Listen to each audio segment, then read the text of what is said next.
Sunday tracked down Karl Pravec to a sleepy suburban street in the American state of New Jersey, a world away from Czechoslovakia of the 1960s. Now living in an £800,000, 5-bedroom home that could easily be mistaken for one of the properties featured in hit crime drama series The Sopranos. Mr. Pravec appears to have put his spying days behind him. The 88-year-old was at first stunned into silence when the Mail on Sunday confronted him with his past at his front door. After demanding to know how this newspaper had unearthed details of his alleged secret meetings with the Labour grandee, Mr. Pravec was shown a dossier of secret files that laid bare his past association. Still on the doorstep and hunched over a Mail on Sunday laptop screen, the former spy master bowed his head and appeared dumbfounded as he scrolled through the cache of declassified files. After pausing for a moment, Mr. Pravec looked up and, in a thick, gravelly Czech accent, tinged with a slight American twang, said, "I'm not discussing what happened in the 1960s. This is all a very long time ago and I won't talk about any of it." When pressed further about his past life, Mr. Pravec, who has lost none of the quick-wittedness typical of a communist agent operating in London, said solemnly, "Do you think if I was a good spy I would answer any of your stupid questions?"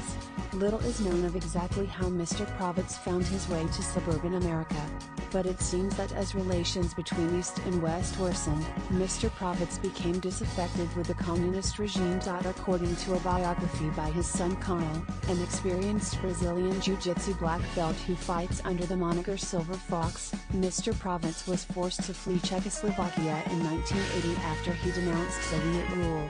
Nearly 40 years later, Mr. Pravec and his family appear to have blended seamlessly into American society. Their enormous U.S. house, about 20 miles north of New York City, is nestled in an acre of land and surrounded by forest.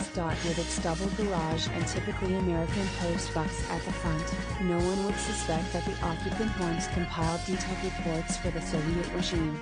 Mr. Pravec seemed shocked that the Moss had managed to track him down. Locals said Mr. Pravec and his wife had lived in the house for years, and that he was a quiet and mild-mannered man. It is hardly surprising that Mr. Pravec chose to relocate his family here. With several schools in the area and a high street filled with diners, the town offers a slice of typical U.S. life. With a population just shy of 8,500, it is the perfect place to escape a past that could have been lifted straight out of a John le Carré novel. One resident said, "They are a friendly couple but keep themselves to themselves. We know that they came over here from Czechoslovakia but he doesn't really talk about what went on before that. This is a very peaceful town," another neighbor said. "We are friendly but we don't pry into people's lives. We certainly respect people."